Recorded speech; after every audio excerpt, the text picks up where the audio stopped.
Hello and welcome to Rural Delivery.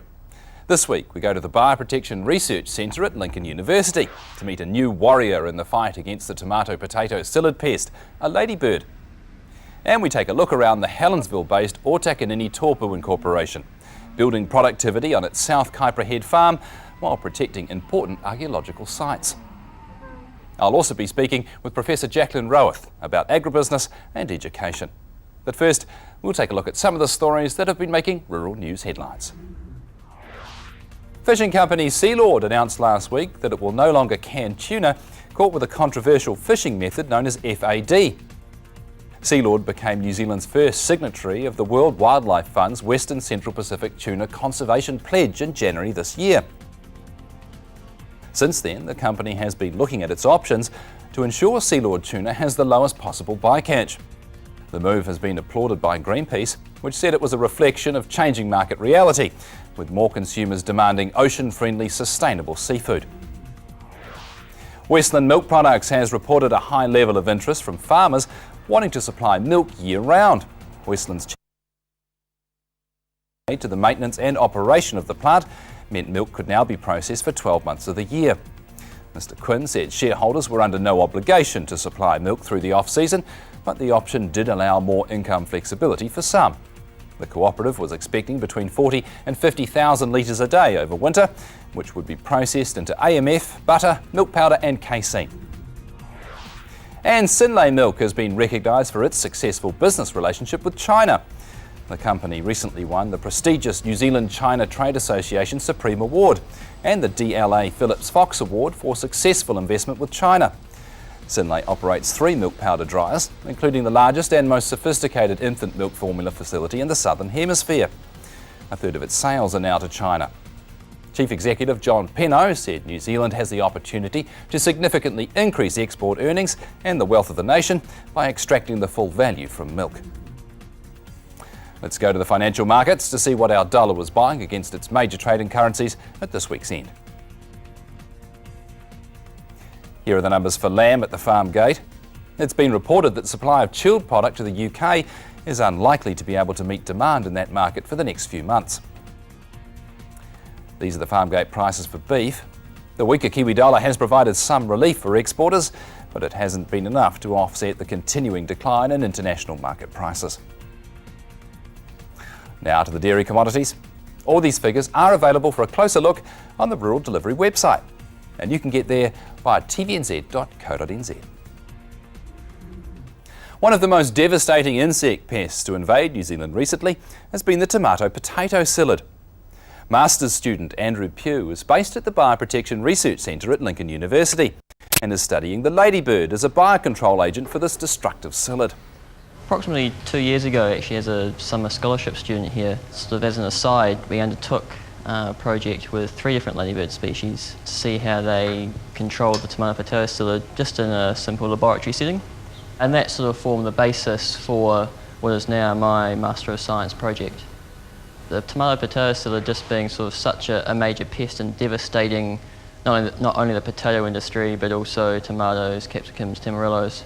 It just became a hot research topic, and so we thought we'd have a go with our ideas.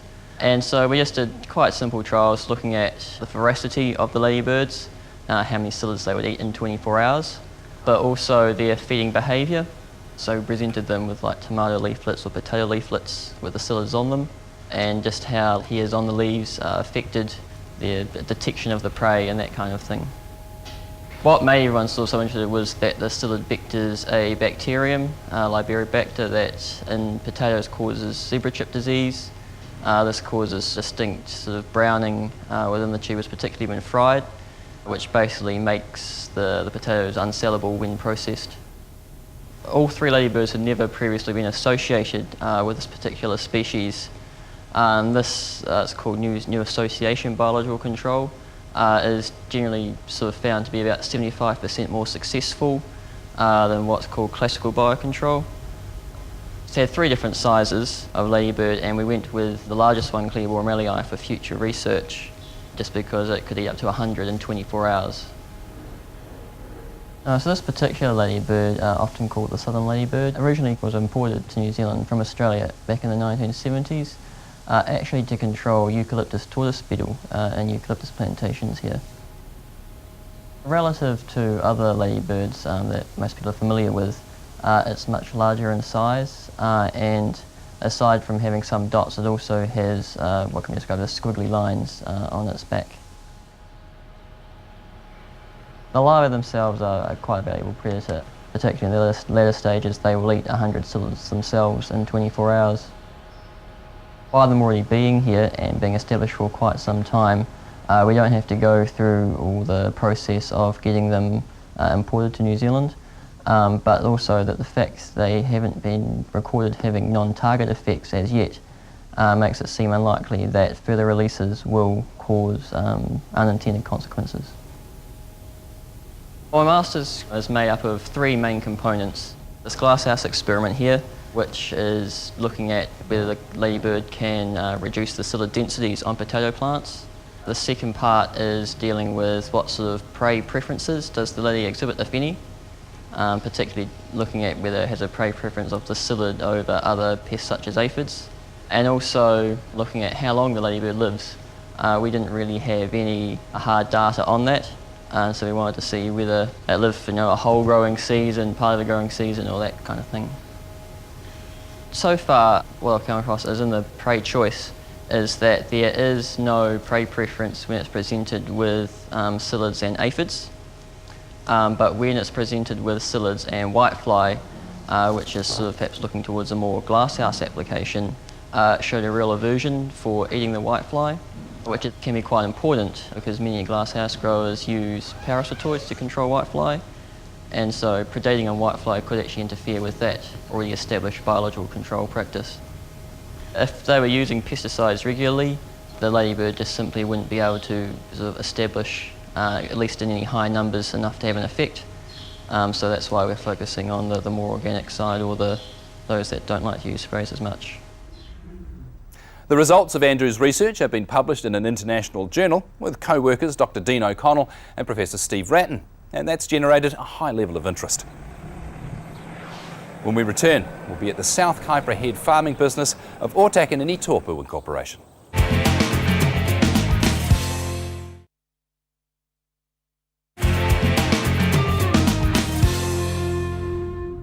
Welcome back. Ōtakanini Tōpū's goal is, like many farming operations, to become more profitable, but not at the expense of either land or water quality.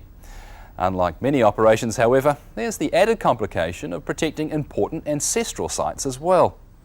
The Helensville-based Māori Incorporation is 62 years old and was the Northern Regional finalist in the 2011 Ahuwhenua Trophy competition.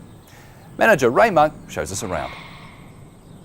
Ōtakanini is 2,750 hectares, 1,550 effective, 600 in forestry on the coast side, and 600 of sort of unproductive mudflats, wetlands and stuff like that. Currently we're wintering 14,500 stock units, and it's a sort of 55-45 ratio of cattle to sheep. The biggest issues I find here is the climate at certain times of the year. It's very good growing weather during the winter, but from that sort of December, January, February period, it dries right out. You can pretty much guarantee its growth just drops right down. Water becomes an issue at those times of the year as well. Because the winters are so good up here, it grows grass during the winter, so we got a bit of an opportunity to hit those earlier markets. We haven't got the mix right yet, but I think once we do, we'd be in a stronger position to sort of get sort of better prices for our animals. The infrastructure is the biggest challenge at the moment. We've spent a couple of years getting a lot of information, monitoring a lot of the stock to sort of find a system that's going to suit the climate that we've got here. And I think we're on the right track, but our infrastructure is not there yet. So now we've got to build the infrastructure to suit the system that we want to be good at. The trustees for Ōtakanini, they're keen to get this thing moving forward. So they are very keen to get some capital development outside of what we've already sort of made over the last couple of years. The staff for this block are brilliant. I wouldn't be able to do what I want to do with this block without them. I mean, they're long serving. I've got Witai and Connie. She was drafting all the fat lambs up. That's their brother and sister. Connie's been here 30 years. Witai's been here probably 12, I think. And we've got a young apprentice, Claude, who's a nephew of Connie and Witai's. He's a modern day apprentice, so he's only been with us for a couple of years. But the strength of this farm is the staff, I believe. When I first started here at Ōtakanini, the farming regime was to store a lot of the stock. I've come from a finishing background, so what I did is I've sort of changed the system around where we're actually finishing all our stock that we take through. Our hardest period is the December, January, February, which is really when you need to keep your lambs going. So we've got 40 hectares of pasture that we put in. We try and have a good draft straight off the ewe as milk lambs. We try and have an average of 18 kilo lambs. Last year it was easy. This year's different. So we've drafted right down. We've got a minimum of 16 because of the drought. And you know, it's pointless having lambs on if you can't feed them. We've got 2 lines of ewes here. The original line of ewes that I didn't think were right for the property. So I've gone out and gradually over the last few years changed them and brought in a eczema tolerant ewe. And I've bred those across Auckland Romney Development Group rams, which are eczema tolerant because we're eczema prone in this area. I run the 2 mobs separate. So we've got a homebred, which are the original ewes, and the genetic mob. And I keep the replacement, the ram lambs from the homebred mob, blackface, because they go to terminal ewes, terminal rams, and put them across our maternal hoggets. This is our bull finishing block. It's 60 hectares that's away from the main farm, and it's all sort of developed into electrics and water, so it's ideal. The bulls come over as yearlings. They'll stay right through here till they're finished. Well, the idea is to finish everything before they're 2-year-old, sort of that 530 live weight, so kill out above sort of 280, average around 300.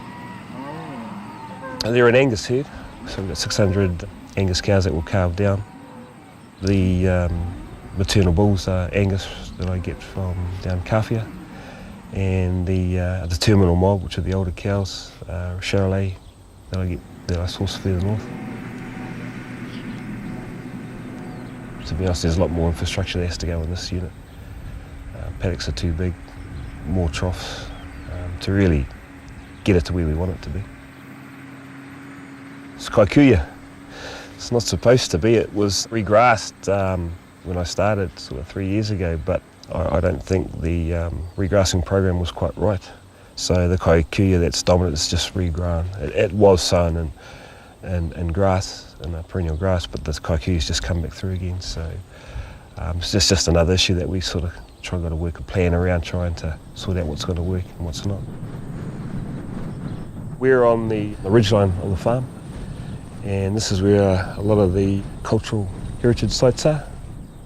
This one in particular is one that's been fenced off and planted to sort of stop the sand moving, really. The westerly winds that come through here are quite fierce, and once they've opened up, they just keep blowing the sand all over the place. So you've got both access to Muriwai Beach and to the Kaipara Harbour. This is all Ngāti Whātua through here. A lot of battles taking place through here. A lot of past sites right through this sort of peninsula.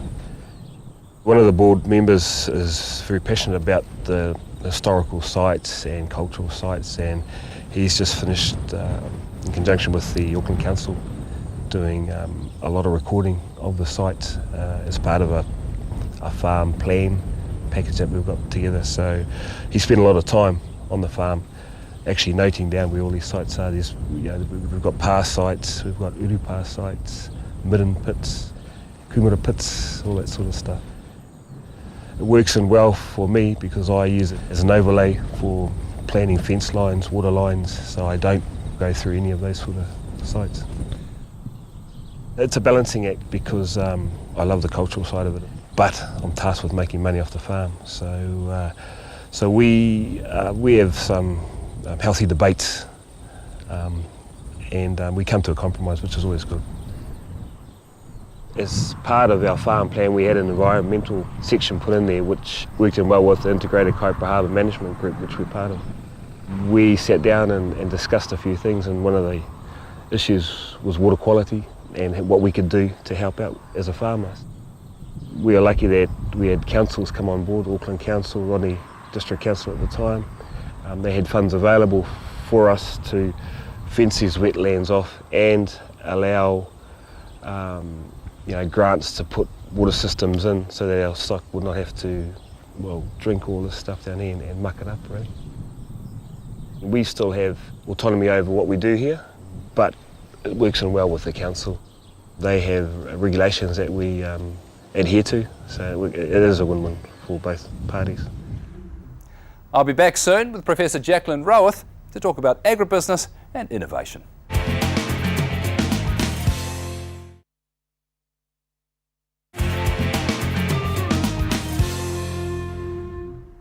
Welcome back. My guest this week is Professor of Agribusiness at the University of Waikato. Jacqueline Roworth, welcome back to Rural Delivery. Pleasure to be here, thank you. Jacqueline, can you define for us agribusiness, what it means for the University of Waikato, how you see it? Agribusiness, I think, is everything from the soil through the plant, animal, processor, marketing, onto the supermarket shelf, into the mouth. So it's everything from the start to the mouth. I won't go any further than that. And University of Waikato has become involved in it.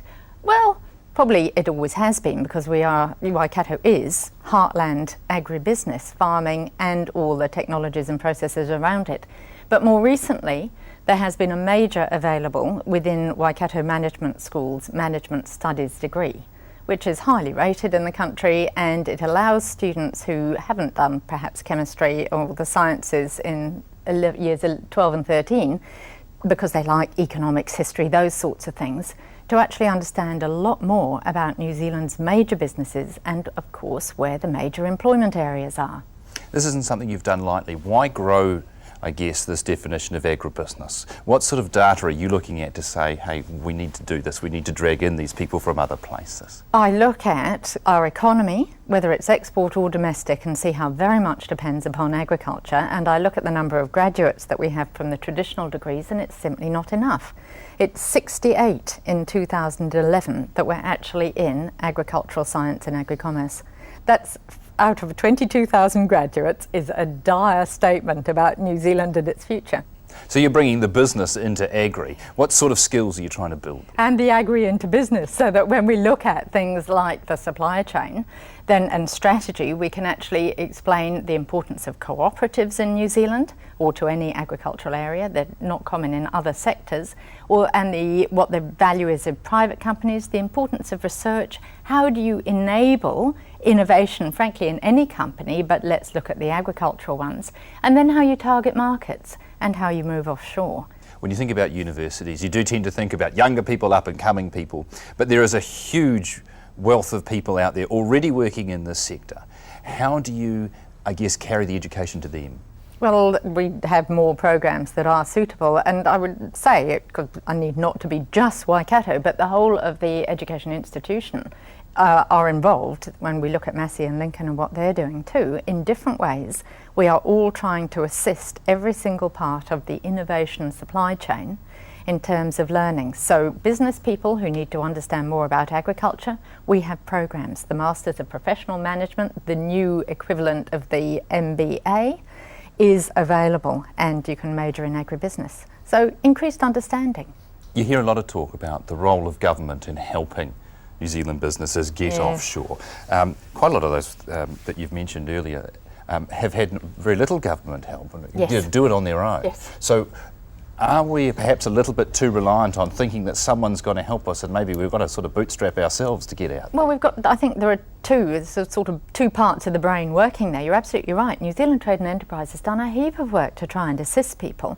Which ones are successful? It's usually a niche market or a mega giant that has been around for a while. And some fascinating World Bank research said actually the only ones that are successful offshore are either the mega, they call them the export mega stars, superstars, And skewing things towards the small and medium enterprises isn't a good idea. So, Roger, maybe we need to consolidate some of our small and medium enterprises through some sort of marketing platform to say, this is New Zealand. We are cleaner and greener and more efficient in our production than anybody else. Who wants to pay a premium for our premium product? How do we do that?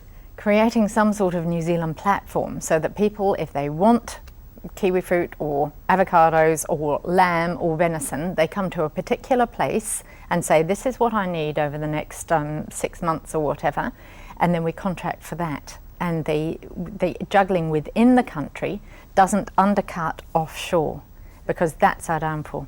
Jacqueline, thought-provoking as always. Thanks so much for coming in. Thank you very much. Now let's have a look at what's on around the country over the coming weeks. A Tectra learner sharing course is running from Monday the 10th to Friday the 14th of June in Wellsford. Contact Dean Tahuia, Regional Training Manager, to find out more. The Dairy NZ Central Grey Valley Farm Systems Group is holding a meeting at George Havels in Ikumatua. It's on this coming Monday the 10th of June from 10:45am till 1pm. And the 2013 Red Meat Sector Conference is being held this year in Auckland at the Langham Hotel from Sunday the 7th to Monday the 8th of July. Next week we're in Northland to hear about a new approach to avocado orchard management. And we have a look around Fall Farms, Trewithen, the Taranaki regional winner of the Dairy Business of the Year, whose focus is not only on quality production but also education and tourism. That's it from us for the time being. TVNZ's website has details of repeat screenings of this program and access to replays via TVNZ On Demand. You can also follow us on Twitter. We'll leave you with a look at what weather's likely to be heading across your region over the next few days. Please join us again next week.